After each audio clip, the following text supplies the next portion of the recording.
they laid off a whole ass studio. Halifax, Ubisoft Halifax, it's called. And it was like 71 or 72 people. All of them, the entire studio just gone. Poof, poof. Those are the guys who were making Assassin's Creed Rebellion, which is a mobile game, and also Rainbow Six Mobile. So they were making mobile games. But there were 72 people in the studio, all of them just gone. The entire studio shut down. The funny thing is, this coincided with exact timing when most of the people in the studio decided to unionize. Mobile gaming is becoming a bigger industry, which is a completely separate topic. This is why they're focusing on mobile games. This is why Netflix Games is focusing on mobile games. This is why we have Red Dead Redemption entire game now playable on mobile, because mobile gaming is becoming a thing, whether you like it or not. Us hardcore guys, who are playing on consoles or PCs, we might not be playing games on mobile, but a lot of people are. That's the reality. There's money to be made in that space. Anyway, my point is, those guys were working on two mobile games for one of the biggest, two of the biggest IPs Ubisoft has, and now they're gone. Right after they unionized, we covered this in my previous stream. You can go watch that. Now they're continuing with these layoffs already. A couple of weeks into the year, and now they have laid off another 55 employees impacted across the Division developers, Massive Entertainment, and Ubisoft Stockholm. So Division developers, Massive Entertainment, Avatar, Frontiers of Pandora. They also made Star Wars Outlaws as well.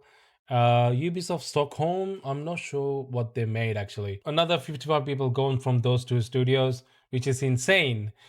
And it looks like they're just continuing this trend of restructuring and organizing, with more layoffs announced at the start of the year and then continuing down to the rest of the year.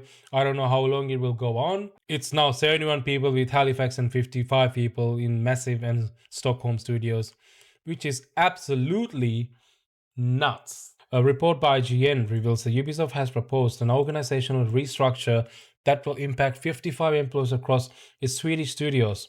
So this is specifically for Sweden, Massive Entertainment and Ubisoft Stockholm. The restructuring proposal comes after their voluntary leave program, which provided them with clearer visibility into the structure and capacity required to support the two studios' work and sustainability over time. It is on a downward trend. First, with the studio closure for Halifax, now they're in hot water because those unionized guys from Halifax, now they're suing Ubisoft under wrongful termination. Union files legal complaint over Ubisoft Halifax studio closure.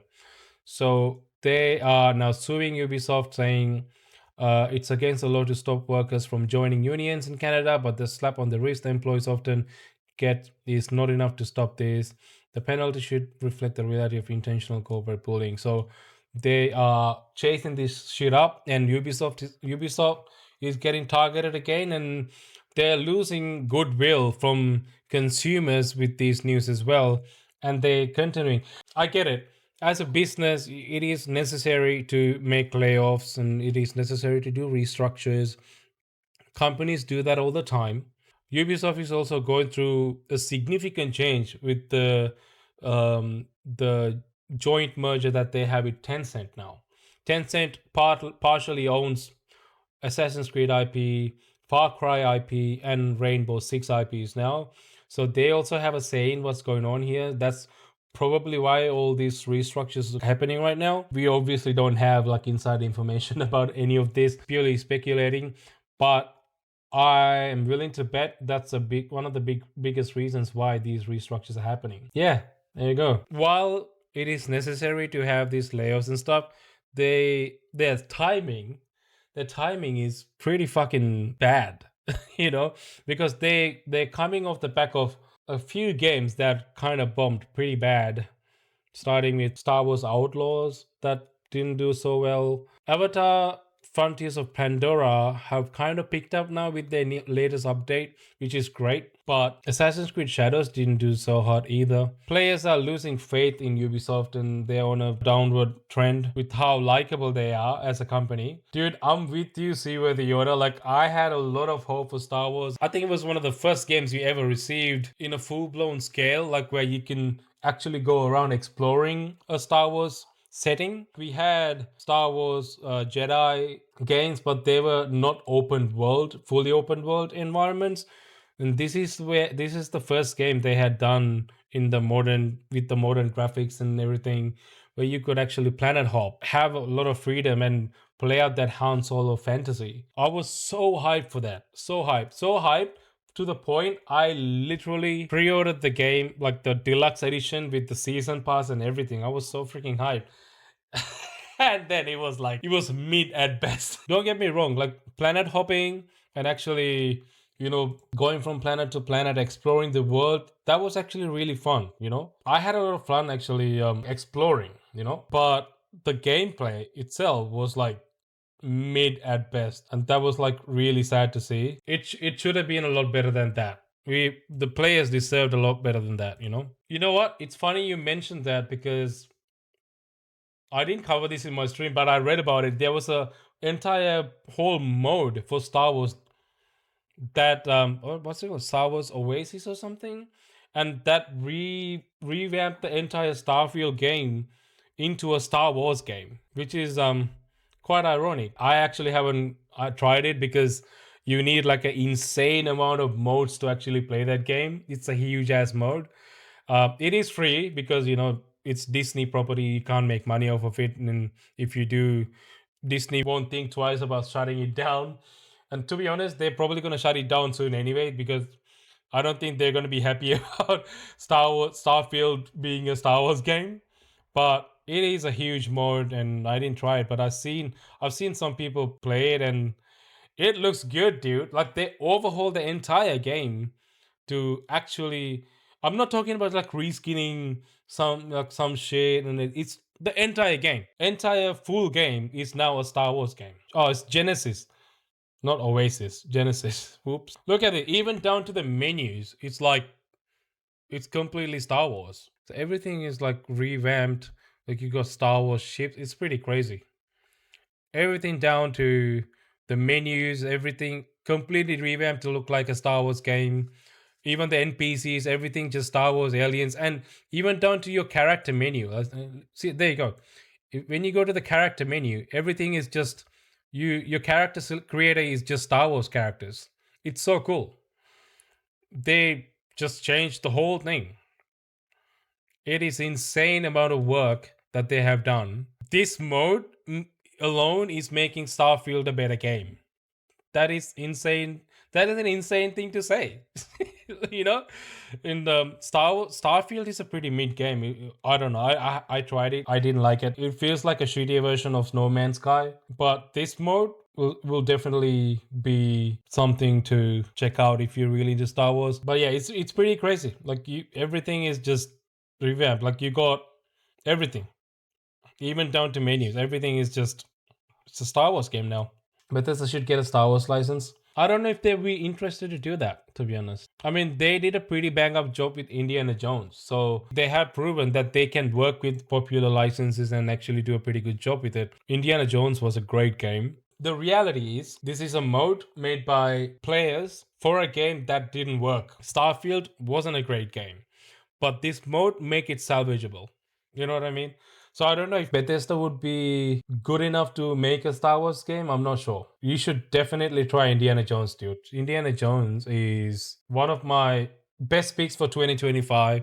It actually came a little early, but I only got to pay on 2025 on PS5. It was a surprise hit because I didn't think it would work in first person like the way they have made it, but it works. Definitely give it a shot because the story itself is pretty good. The gameplay is really well done. In terms of like gameplay pacing, it's right up your alley because you like slower tactical games. You gotta play pretty stealthy. You gotta take your time and shit. So, yeah. So anyway, moving back onto Ubisoft, as I was saying, they have clarified this is not related to individual performance, recent deliveries, or the quality of the work produced by the teams. They are instead forward looking and structural. This is a vanilla statement that any company will give when they go through structures, so I don't buy this crap at all. But it's funny that they have to clarify that this is not the reason why they're doing it. But then that makes you wonder, like, why? Why are doing it? I mean, restructuring is fine, but like laying off staff like this, That's pretty crazy. That's a lot of stuff, man. I think they're losing money left and right and they just can't keep it up.